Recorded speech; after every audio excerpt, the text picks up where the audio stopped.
What's up, Tiller fam? It's your favorite Tiller coach again. Don't tell Jim.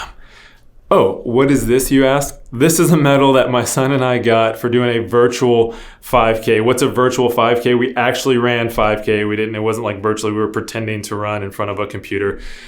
We just weren't at the physical location, but we did at our location at our time, did a 5K, and we got this medal. And then after this was actually part of our train up. We went to Luxembourg. That's a country in Europe. I don't want to insult anyone's intelligence, but as I was telling people that my 10-year-old son and I were going to Luxembourg to do a 24K march over 2 days, they would ask me, Luxembourg, is that in North Carolina or is that in Virginia? And I had to graciously tell them that's actually a country in Europe. But so we went to Europe to do a 24K over 2 days. And look, for me, being in the military for 20 years, not to be prideful or conceited, but that's not that tough. For a 10-year-old, it was a little more difficult for him. And so at the end of day one, we were almost done with the 12K, and he almost hit a wall where he was just like done. His little legs were hurt and his feet were hurt. And he wanted to just really go off to the side of the road and take a long rest.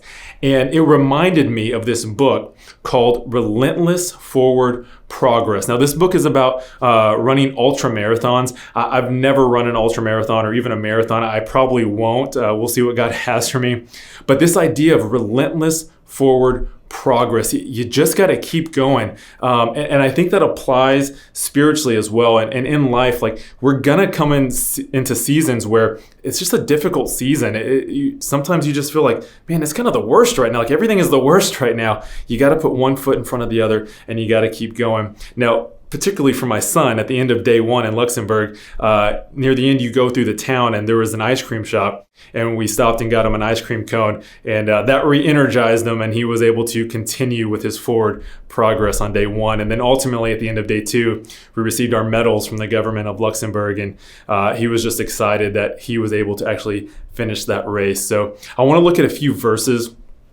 1 Corinthians 9:24 says, "Do you not know that in a race all the runners run, but only one receives the prize? So run it that you may obtain it." Again, this idea of relentless forward progress, that you're moving forward. Even in a season that's rough, you got to keep going. What I love about this book too, even though it's about running ultra marathons, it talks about community and the importance of having a community around you.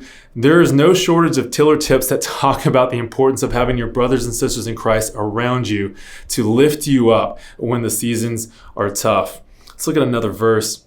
"Therefore, since we are surrounded by so great a cloud of witnesses, let us also lay aside every weight and sin which clings so closely, and let us run with endurance the race that is set before us."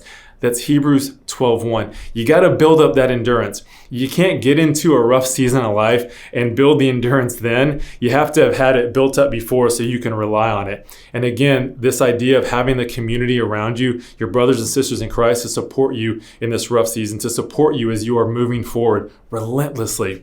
The last verse we'll look at is 2 Timothy 4:7. "I have fought the good fight. I have finished the race. I have kept the faith." Look, I've done a lot of races and ruck marches, a rucksack, a backpack with a lot of weight in there. I've done a lot of those. And there's only been one race I didn't finish. It was a 30K, so 18.6 miles. I did half. I did 9.3, and at the turnaround point, my back was acting up. I have herniated disc, and I wasn't able to finish the race. And it was pretty devastating in the moment for me to not be able to finish the race. So there are times, certainly, where you have to take a knee. You have to make sure that you are taking care of any injuries you have, physical, mental, spiritual. I get it. You might have to take a boot off, a shoe off, a sock off, and put a bandage and tend to the blisters, but you can't stay there. You have to get back in and have this mindset of relentless forward progress. Like we see Paul say in 2 Timothy, "I have fought the good fight. I have finished the race."